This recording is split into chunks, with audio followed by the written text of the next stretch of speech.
A raccoon in a mulberry bush. My mother never said she was embarrassed. She said, I felt like a sheep at a shooting match.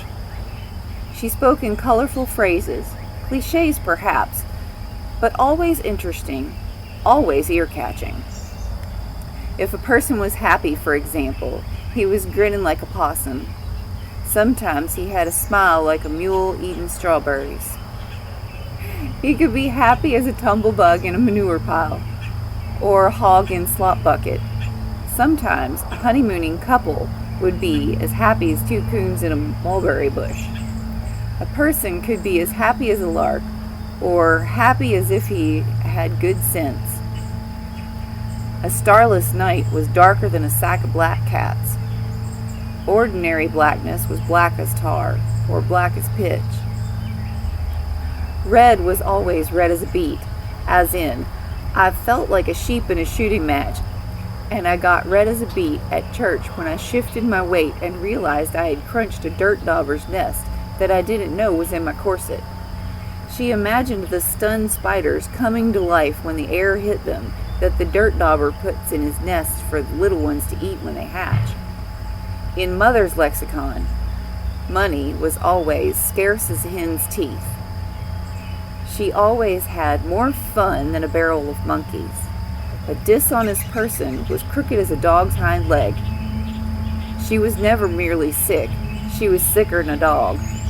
A girl was pretty as a speckled pup under a red wagon, or ugly as a mud fence.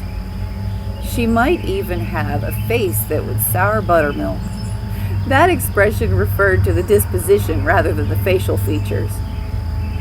A person could be skinny as a rail fence, or poor as a snake.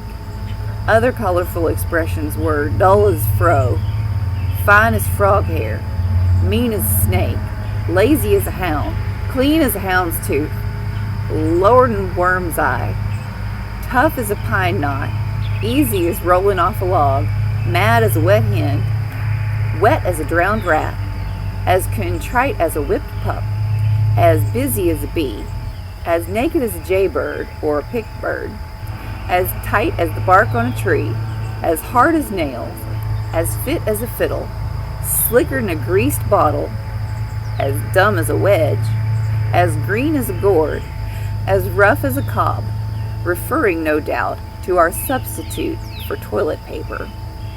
I always wondered about where the expression, as independent as a hog on ice, came from.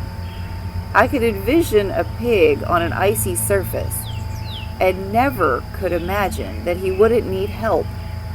However, as a hog has no sweat glands or means of cooling himself off in hot weather, perhaps hog on ice is the equivalent to a hog in air conditioning.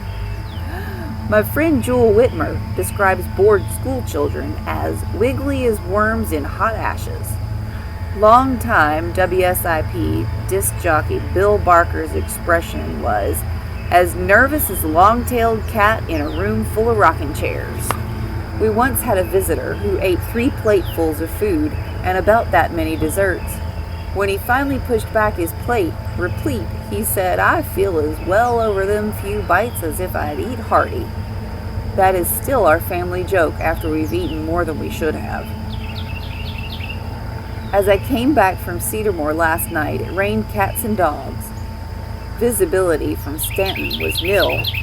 I had 3 teenagers in the car, and I had to pull off the road twice to wait for the storm to ease. The girls were nervous as long-tailed cats in a room full of rocking chairs, and when I got them delivered to Leander and Flat Gap, I was tired as if I'd been ironing all day over low fire with briars in my feet. I was also happy as a coon in a mulberry bush when I hit the bed.